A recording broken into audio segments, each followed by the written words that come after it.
O Einstein era muito inteligente, nem todo mundo é A Einstein, questão entendeu? que eu perguntei, Monark, assim, é bastante objetiva. Eu perguntei se você acha que a gente pode dizer que, naturalmente, algumas pessoas são mais indicadas ou mais propícias a estar no poder. Essa foi a minha pergunta. E por que eu perguntei isso? Agora eu vou pedir só para você me ouvir um pouquinho, ouvir bastante você, o pessoal já está reclamando que é só você que está falando. Por Tudo que bem, eu vamos lá. fiz essa indagação, viu, Vilela? Porque eu comecei falando da teoria da conspiração do globalismo e falei que, por exemplo, isso é inspirado numa teoria da conspiração que tem um fundo antissemita, tá? E que isso depois Pô, vai de novo evoluir isso? para uma. Deixa eu falar, Monark. Eu deixei você É um falar, agora deixa debate eu falar. comigo ou é uma aula de história que você tá falando? Não, eu tô falando com o público, tá? Por favor. Agora você, por favor, Não presta é um atenção que eu debate, tenho que você tá falar. fazendo uma palestra. Não, fica quieto, Monark, eu quero falar. É Deixa, importante. É um deixa, debate, Eu sei que você não vai. você quer Fica falar quieto, palestra? Monark. mas deixa só ele. Fica quieto, Só, eu Cara, quero você não falar. manda em mim, ô imbecil do caralho. Tá? Ô, É que calma. você tem que. Ô, Se Monark, você só não quer de- ouvir, as pessoas. Ô, deixa Vilela, só ele colocar a por que eu ideia. não Vamos nomeei lá. ele antes? Vamos lá, vamos lá. Hã? Tá falando, mandando eu ficar quieto? Não, Eu acho que é olha quem, só um mano? pouquinho. Eu preciso desenvolver um raciocínio. Até agora eu tava ouvindo o Monark. Você tá Agora eu repetindo só a coisa quero que você já falar. Eu não falei falou, nem pô. 2 minutos. Não, não, ele vai Vilela. falar outra coisa. Vamos lá. Quero ver. Vamos lá, 2 minutos. Vai lá. Vamos lá, Beleza. vamos lá. Eu vou falar, tá? Então, esse globalismo que eu estava explicando antes, que tem uma raiz antissemita lá no protocolo dos sábios de Sião, ele vai evoluir para esse perennialismo, tá? Que é uma filosofia, por exemplo, que o Olavo de Carvalho vai fazer parte, vai ajudar a trazer para o Brasil. E esse perennialismo, Vilela e todo mundo que está aqui nos assistindo, ele tem uma das crenças que eles chamam de homens espirituais, que é basicamente isso que o Monark descreveu aqui para gente, que é essa ideia de que existem pessoas melhores e que devem governar, enfim, e que o mundo não estaria bom, né, não estaria bem, justamente porque não são esses que estão governando. Hoje o que está acontecendo é uma intromissão de outros grupos, mercadores e etc., né, que formaria, por exemplo, essa teoria da conspiração de existir um grupo, né, que governa o mundo. Por que eu estou falando isso e por que é importante? Por que o Monarca precisa deixar eu falar? Porque isso é uma tese eugenista, tá, Vilela? Então, assim, desculpa, eu tenho que falar, mas o meu motivo de ter vindo aqui era tentar demonstrar isso, tá? Então, eu já consegui demonstrar isso, também já consegui demonstrar, por exemplo, Mostrou que o nada, Monark cara. Você fala não a demonstrou respeito porra de nenhuma. famílias, tá? Na verdade, são simplesmente os capitalistas, tá? A Vamos por história, partes. basicamente, é da formatação da sociedade de classes e formatação do Estado. Depois, se tiver tempo para eu explicar isso, Então, eu posso eu só explicar, queria, até Humberto. chegar no capitalismo, que é Tá. a mais bem acabada dessas formas, tá? Só, Então é só esse o Mas, ponto que eu Humberto, queria que eu sei que o Monarca ficou nervoso, né? Por quê? Porque em eu tô relação a aqui esse Você tá me mostrando essas chamando de coisas. nazista e eugenista. Então, vamos. Não, Que cara, você eu não quer que falei fique isso. feliz Eu com falei você? que o que você falou é análogo, é semelhante, é Você tá me parecido chamando, com velho. o Você é burro, perennialismo. pô. Você tá me chamando de nazista, você tá me chamando de um monte de Não, nome cara, aí. isso Eu aí é tenho que você ficar que tá quieto e dizendo. feliz Eu não com falei você? isso. Pode voltar ali o Pelo amor vídeo. de Então, Deus, seja mas sonso, cara. Monark, Agora, se o Seja chapéu sonso. serviu, aí o problema é seu. Monark, agora então, em cima do que ele falou, você quer comentar alguma coisa? Porque ele falou que isso tem raiz, não que você é, ou que seja. Mas você concorda Não, com essa ele visão tá querendo dele? dizer que eu sou. Entendeu? Não, cara, a única coisa que eu tô falando é que, obviamente, existem pessoas que são melhores que as outras em determinadas questões. Entendeu? Tipo, você não quer ter um governante imbecil, cara. Quem que quer ter um governante imbecil? Existem pessoas imbecis? Existem. Entendeu? Se você quer colocar as pessoas imbecis em poder, porque você acha que qualquer um pode ter poder, porque todo mundo é igual e todo mundo governaria da mesma forma, isso é burrice, porra. Obviamente que tem pessoas que são mais competentes de governar do que as outras, mano. Entendeu? Isso é natural, isso não é eugenista, porra. Isso é usar o cérebro, caralho. Você quer um mestre de xadrez jogando xadrez, você quer o Michael Phelps nadando, você quer o Michael Jordan jogando basquete, e você quer um governante, tipo um Marcos Aurélio, para governar, entendeu? Você tem que ter pessoas competentes em posições de poder, principalmente se for posições muito importantes, porra. Você vai querer ter um idiota lá? Humberto e Monark, pelo que eu entendi, ele tá falando mais de meritocracia do que alguma tese eugenista, você não acha não, Humberto? Que as melhores pessoas deveriam Por isso que eu fiz as perguntas antes, Vilela. Tá. Todo mundo pode voltar ali. Eu perguntei se existe, foi isso que eu perguntei, se existe alguma questão natural que leve as pessoas. Então, veja, natural significa que é da natureza de pessoas serem Genética. naturalmente melhores geneticamente para governar. Eu não falei no esporte, eu não falei mas acho que lógico que algumas pessoas vão ter determinadas questões facilidades biológicas que podem fazer elas terem vantagens em determinadas situações. Então, não é disso que eu estou falando, mas isso enfim, é normal, a gente sabe, tem vários estudos, por exemplo, dentro do esporte. Então, por isso que eu perguntei para ele antes, tá? E o que eu estou querendo dizer é o seguinte, eu não estou afirmando que o monarca é isso ou aquilo.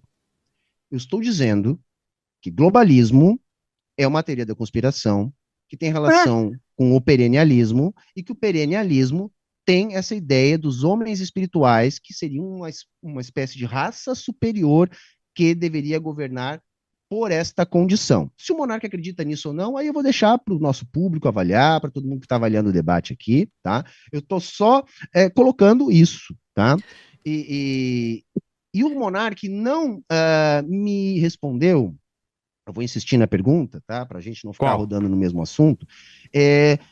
Essas famílias, tá? Elas têm algo em comum, né? E para mim está bastante claro que sim, existem famílias mais influentes politicamente que outras no mundo. Isso não há a menor dúvida. Rockefeller. Mas o ponto aqui que é bastante claro para mim é o seguinte: essas famílias são, na verdade, atualmente, os capitalistas. É isso. Simplesmente são os capitalistas. Os capitalistas, eles têm muito poder econômico e eles conseguem transformar este poder econômico em poder político. Enquanto há qualquer tipo de governança global ou de tendência dos países replicarem determinadas práticas econômicas, aí a explicação também é bastante conhecida. Aí a explicação é o imperialismo, que é a fusão, né, do capital industrial com o capital financeiro, que precisa da exportação de capitais, ou seja, precisa avançar para outros mercados consumidores, para novas fontes de matéria-prima, e por isso que o capitalismo ele vai avançando no mundo, né? Entretanto, não há um único bloco de poder, né,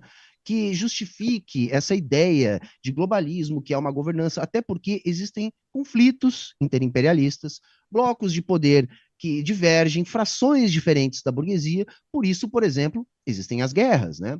A Primeira Guerra Mundial, a Segunda Guerra Mundial foram choques interimperialistas, com a função de tentar resolver essas disputas por áreas de influência, tá? Esse é o ponto. Não, isso ficou claro. Eu queria só colocar uma outra questão. Monarca, você quer... Ele fez a maior parte das perguntas para você, agora faz alguma pergunta para ele, alguma questão que você queira que ele esclareça. Sobre comunismo, por exemplo, ou liberdade de expressão, alguma coisa que você... Se há realmente essa separação entre os estados e não há esse sistema global organizado, por que as empresas americanas exportaram toda a sua capacidade industrial para a China nos últimos 30 anos, entendeu? Se há realmente uma briga, uma guerra entre a China e os Estados Unidos, por que as empresas americanas exportaram e industrializaram a China, causando esse desenvolvimento econômico que eles vivem hoje? Por que inimigos fariam isso uns com os outros? Não, é bastante simples, eu já expliquei, mas eu vou repetir, tá? Na verdade, por que houve uma há um processo, tá, Monark, e todo mundo está aqui nos assistindo, que os economistas chamam de desindustrialização natural.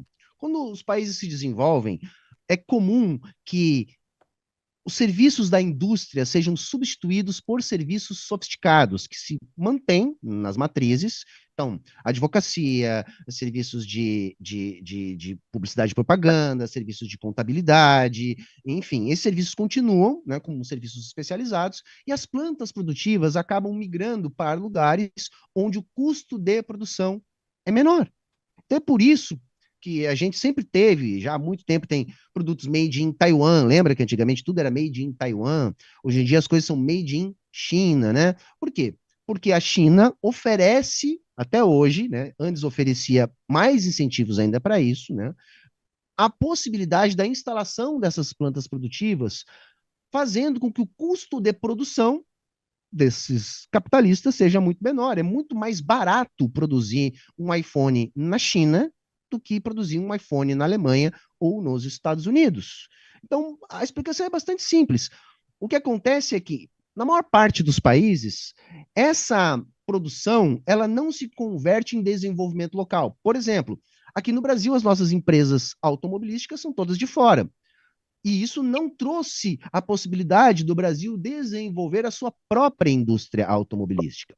A China, como tem uma política diferente, que só é permitida porque em 49 teve uma revolução, eles, para que as pessoas do mundo inteiro pudessem transferir para lá as suas plantas produtivas, exigiam, por exemplo, transferência de tecnologia, né? Para que a China pudesse também incubar a sua própria indústria. Então, a China oferecia o seu enorme mercado consumidor, né? Oferecia a sua rede logística insuperável, sua oferta de energia insuperável, Humberto, e você também não está um salário mais Humberto. acessível. Então, é Você não por tá isso que eles respondendo. vão produzir lá, por isso que vão produzir no Eu tô Brasil, por mutado, isso é que é isso? cada vez mais difícil produzir no mundo desenvolvido, na Alemanha e nos Estados Unidos, que agora o Trump, inclusive, está tentando mudar isso. Qual é a questão, Você não Monark? respondeu. Ô, Vilela, ele falou, não respondeu nada. Por que a porra dos Cara, Estados você não Unidos entendeu, o deixou... problema é seu, cara, eu expliquei sim. Você não explicou nada, cara. Você só falou um monte de lero decorado que você tem, porque você Mas- não pensa. Você só decora Mas qual que é os a talking tua... points que eles Tá bom, alimentam mano. pra você. Fala o que você quiser aí, cara. Mas qual que é a tua Eu penso, explicação? porra. É o que você É o que eu pensa penso. sobre isso? Não, ele não explicou. Ele não explicou por que os Estados Unidos e as empresas americanas migraram a indústria para a China, cara. Porque se os Expliquei Estados Unidos é Mas o Produzir lá que é mais hegemon... barato, simples assim. Mas, cara, é mais barato para quem? Os Estados Unidos se ferrou, perdeu, a classe média perdeu a maior parte dos trabalhos que eram bem remunerados, entendeu? Tipo, isso não foi positivo para os Estados Unidos. Também acho que não, mas isso é um efeito que só foi visto depois.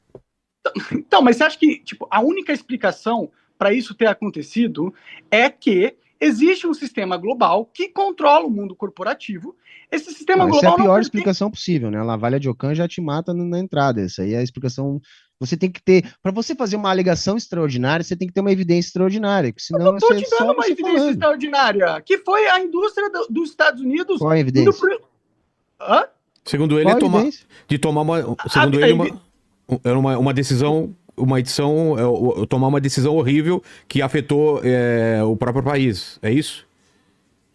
Essa Sim, é por que os Estados Unidos tomam uma decisão estratégica que vai alimentar um player do outro lado do mundo que tem potencial de passar eles economicamente porque tem um mercado maior, entendeu? Por que os Estados Unidos ia deixar isso acontecer, né? Ou os Estados Unidos é muito burro, o que eu não acho que é a verdade, ou existe um sistema global de controle, entendeu? Que não está preocupado em necessariamente agradar a população americana, e sim criar um comércio internacional mais eficiente, e por ter essa motivação, eles exportaram a indústria americana para a China e para a Ásia, pô, entendeu? Porque eles conseguiram ativar economicamente grande parte da parcela mundial, porque são países que têm uma demografia muito... ou seja, eles têm muitas pessoas que vivem lá. A China e a Índia têm 1 bilhão e pouco de pessoas que tem lá, entendeu? Então, se você investe nesses países, você tem a chance de afetar o maior número possível de pessoas. Então, provavelmente foi esse o cálculo econômico da elite mundial que controla o mundo. Foi por isso que aconteceu isso. Por isso que aconteceu a globalização dos mercados. Foi um processo de integração econômica que a gente viveu, que agora está chegando no fim, entendeu? Já está integralizado. A questão é que ficou ruim para o Ocidente isso, no final das contas, entendeu? Então, como ficou ruim para o Ocidente, está havendo um certo racha político no mundo. Mas, mesmo assim, ainda se mantém a pauta globalista. Eles ainda são os players mais relevantes do mundo. Mas, Monark, pelo que eu entendi, o Humberto acha que isso foi um erro de cálculo, que não foi uma coisa proporcional. Não, eles tinham... Só um pouquinho. Deixa eu responder ao Monark. Tá. Deixa eu responder ao Monark. Na verdade, assim, não tem erro de cálculo nenhum, gente. É muito simples. Isso aí tá tudo bastante bem documentado. Não tem nada de estranho nem exótico nisso.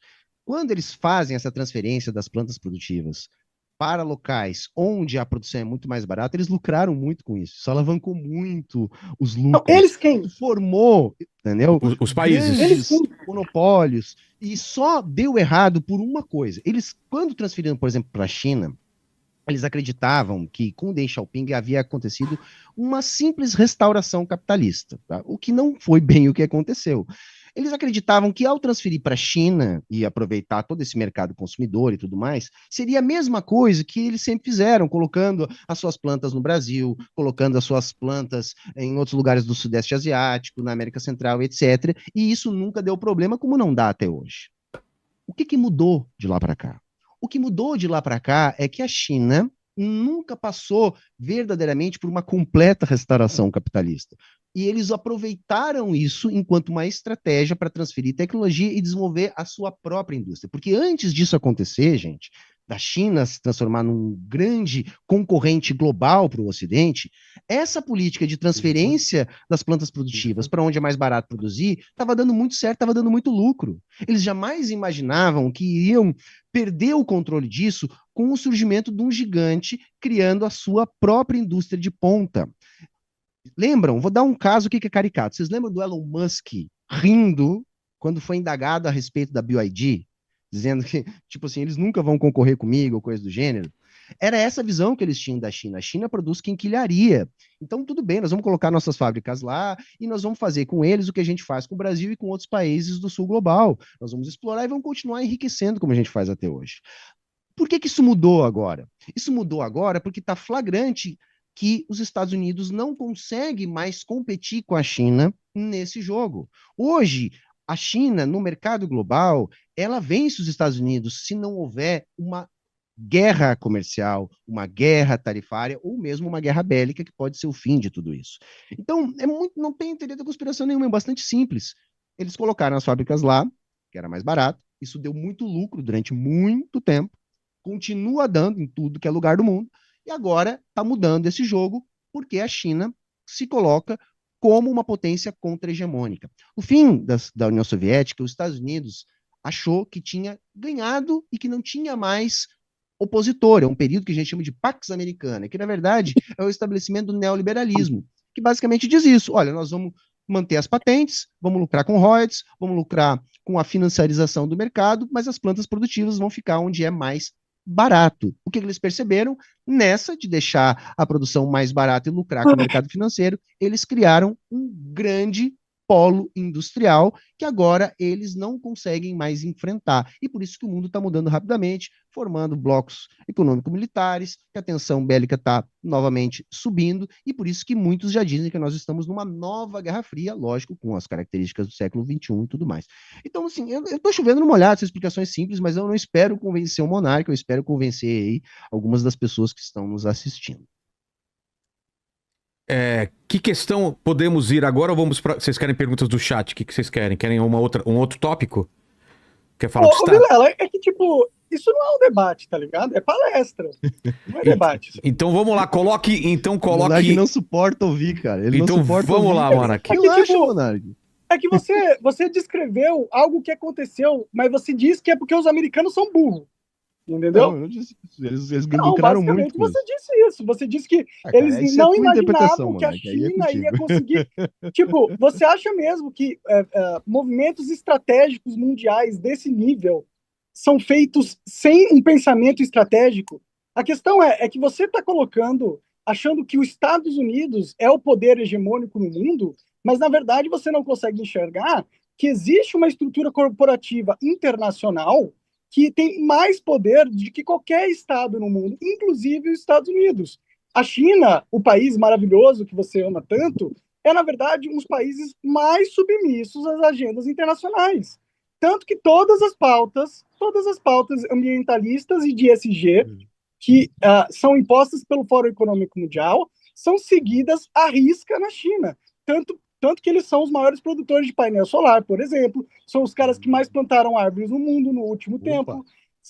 Todas essas pautas foram pensadas pelo Fórum Econômico Mundial, não saiu da cabeça do chinês, entendeu? Então, é só isso que eu gostaria que Humberto e os comunistas entendessem, entendeu? Que a China não é o big player aqui do mercado, entendeu? O big player do mercado é uma estrutura global, entendeu? Que comanda o Brasil, inclusive, tá ligado? Mas se vocês não querem perceber isso aí é azar de vocês, pô. Você viu como eu sou sucinto? Eu não fico 20 horas falando. Tá bom. Vamos lá. Ô, Léo,